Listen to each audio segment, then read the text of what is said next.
Stathopoulos and Josh Phegan come together in an incredible podcast, Grow, Scale, Master. An energetic approach to drive progress, master skills, build strengths and put the strategy back into rapid business and personal success. Backed by real-world experience in rapid scaling to playing the long-term game of business, it's the story of all the lessons learned on the journey to mastery. Be inspired, renew your energy and chase the future with Grow, Scale, Master. Con, we always talk about these phenomenal brands. And today we're going to go and build a brand uplift story. Right. And I'll just give you, we talk a lot about market knowledge, but now I want to ask a very simple thing. How many real estate agents have got great brand knowledge? What do you mean by brand knowledge? So about their brand, Ray White or Bell? But understanding of that in a way that really matters. Yes. So let's say, for example, there's you would expect, right? There's a really expensive soap shop here in Sydney called Aesop, and it's around the world. But you walk into Aesop and you go, oh, hi, I want to buy some soap. They go, okay, great. And so quick question, what's the soap for? Is it for your hands or for your body? Okay, great. And do you want something in a bar or do you want something that's in a pump? Yeah. And so literally, and then what's your scent profile? Do you want tobacco or do you want something that's a bit more flowery or do you want something that's more relaxing like lime? Type? Yeah. And so, but they're phenomenal. So before you know it, you're now buying this $45 soap. But the basic idea is that they're really good at understanding that. So when I go into most businesses and I say, hey, let's actually give you some tools. And that's what today's about, is giving you a tool to learn.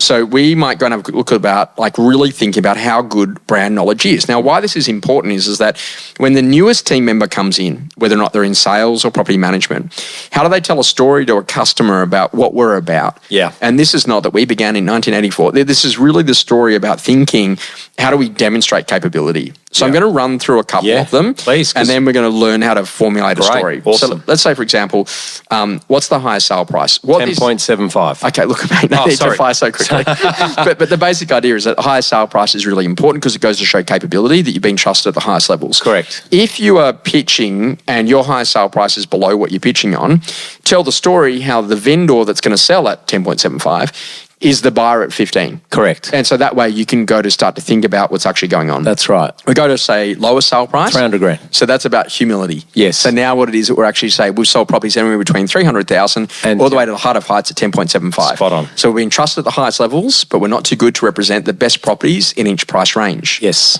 Okay, next one is about the number of sales per annum. 1,821. Okay, what we now think about, I was going to go with 2,000, much easier.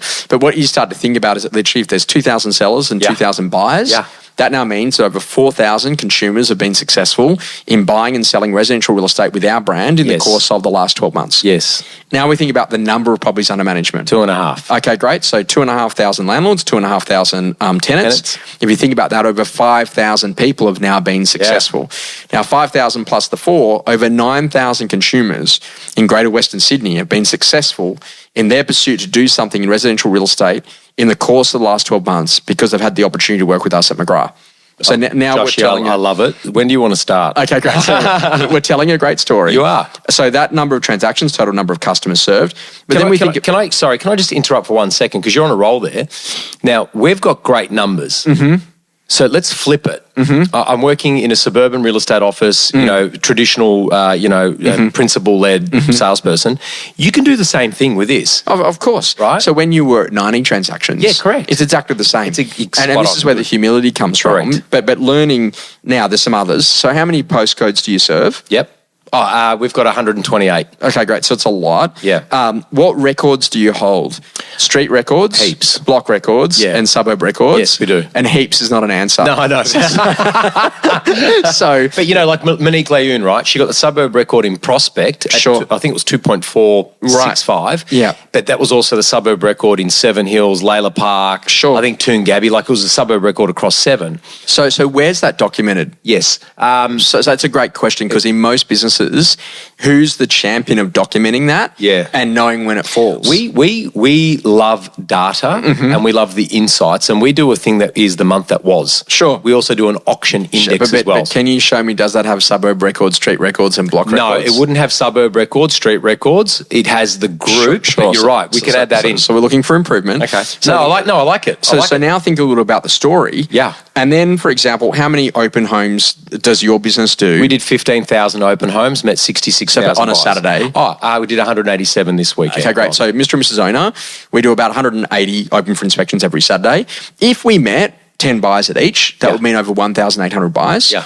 Times that by 4, that now means, whatever that number is, you just make the maths hard. Yeah. So you start thinking 7,200 buyers that we've got to meet. If we sell I get it. 280, that means that we've got circa 7,000 buyers left over. What would it take to get some of those buyers through your place? Yes. Would you let me do that for you? So this is the art, really, Josh. Of storytelling. Yeah, it is, mate. But what you've got to do is that what I find is that literally a lot of people pump out these the month that was. Yeah. But then they don't teach people how to tell the story. Yes. And so what ends up happening I think we might be guilty of that. So the leaders are aware of the numbers. Yeah. The lead agents know the numbers, but people don't know how to tell the story. Now, you might be very minimal, where your numbers are not as big as yours. Yeah. So on day one, when you're starting at Parramatta as the takeover, you're saying, okay, great. Hey, look, we're really lucky. We've got 90 sales per annum, and over 180 people trust us in buying, selling residential real estate in Parramatta. Yeah. And you know what I can say is that more people are turning to us than ever before, because they actually want another choice. Yes. So that year you did 192 transactions. But that basic idea is that's how you can be really humble. That Correct. if you go from 30 to 31 deals, that's actually true. It is. It's true. It's spot on. And so what you've got to do is that literally, hey, look, our goal is to become the best in the market. And this is ultimately what we want to do to get there. And we would love the opportunity to go to represent you. So what I'm thinking of is that inside of most organizations, we actually need a champion of business knowledge who actually captures that information and puts that information in a usable form in an A4, which allows a salesperson to be able to use it to defend fee. Yes. So if you think about capability, you've built a ton of capability now, but you've got your lead agents, but you've also got brand new establishing and emerging agents. We do. How do we help people to have a story that they can tell?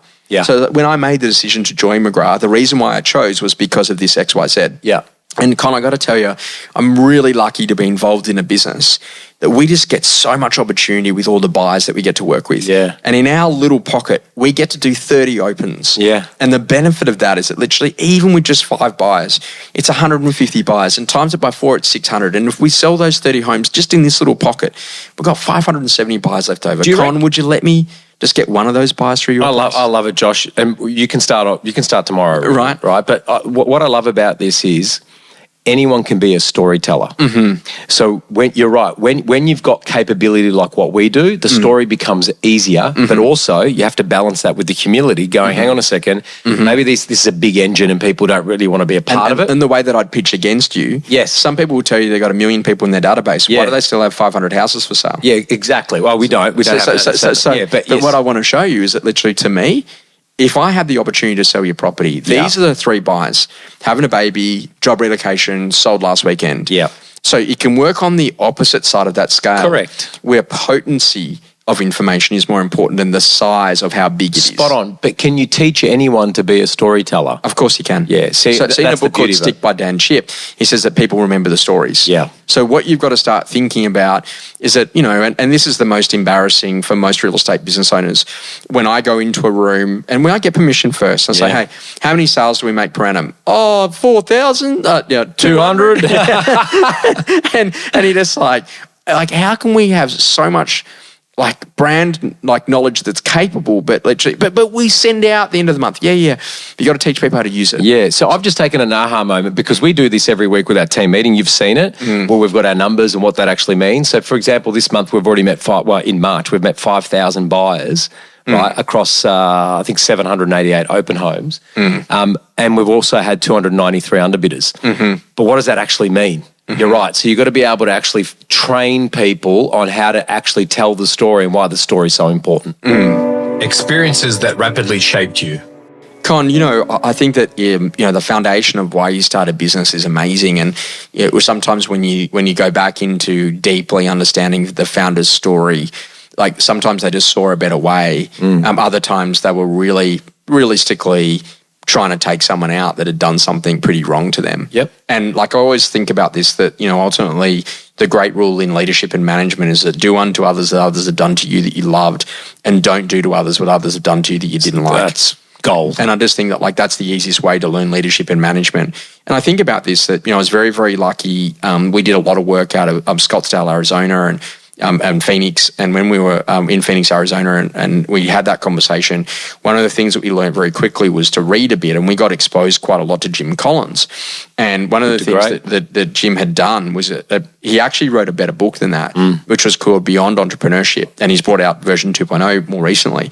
But in it, there's a whole chapter about like understanding, do you want to be common enemy or do you want to be role model? Yeah. And it was he had some great stories. I think it was like Reebok and Adidas and Puma and Nike. And they had some of these great fights where some of them were like so fueled. And at the end of the day, like think about this. Apple did that to the PC. And they didn't go after Microsoft, but you remember, you're an Apple and I'm a PC. That's right. Yeah, and like that's I'm a Mac and I'm a PC series was clearly common enemy approach. That's right. That we're better than you because of X, Y, Z. Correct. Now, what I think a lot about is that literally I had a choice. So do I want to be common enemy or do I actually want to be role model?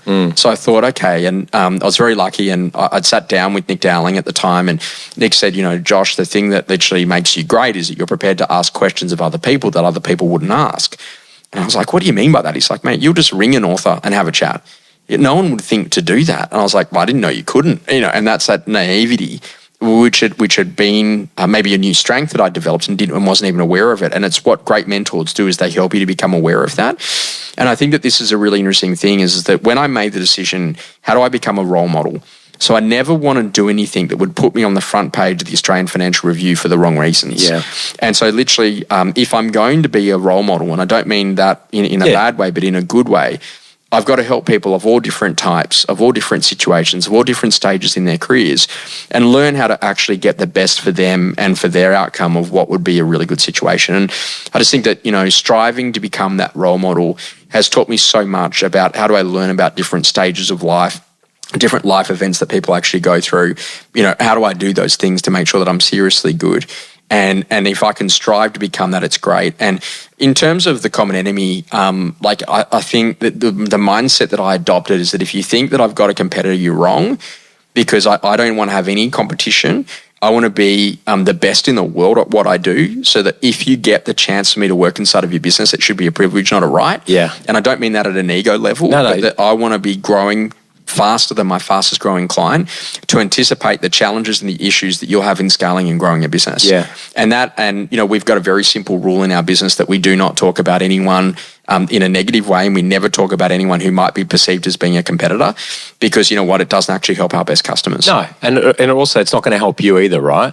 I think one thing that's given me an experience that's rapidly shaping me at the moment is the simplicity of watching masters at work, and whether that's an athlete, whether that's the coffee, Three Tomatoes is a local coffee shop down there.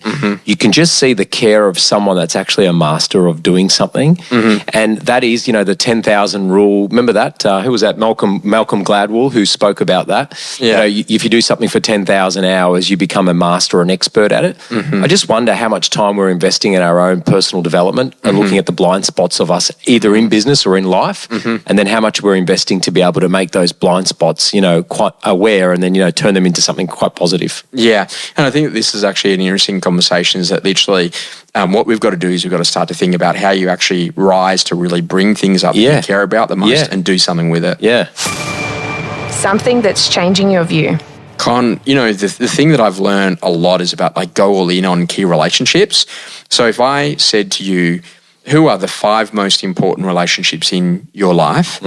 And then who are the 100 most important relationships in your business? And if you went to a salesperson, a property manager, or a BDM, an operations person, and you ask them those simple questions, it's amazing how many people are not really aware of it, but yet the technology is aware of it. Yeah. So Instagram, if you go and have a look at your stories, it'll tell you who's watching. Yeah. And that tells you who you're communicating with. That's right. And so the technology is already aware of that, but you might not be aware of it. And so I did a really interesting exercise over the break where I went through all 3,500 contacts in my phone. Oh, wow. And I then wrote out 350 people. Yeah, and I hand wrote the names. Right. Because then when you write the names and you really get there, you're like, far out. Who have I lost contact with, and who should I be involved with a bit more? Yeah. And just through the stages of life, they've had babies, they've got married, they've done different things, they've sold their businesses, they've moved on. But do you know what? They actually were really meaningful relationships. And I've started a bit of an outreach program where I'm actually trying to make sure that every day I'm choosing 2 or 3 different people on that list that maybe I've lost contact with, that I don't need to have lost contact with, but making sure that they're aware that they played a really significant, part of my life and pivotal part of actually helping me on that journey. Good strategy, Josh. I just think it's a really important thing. Work out who your top 100 are and just invest like there's no tomorrow.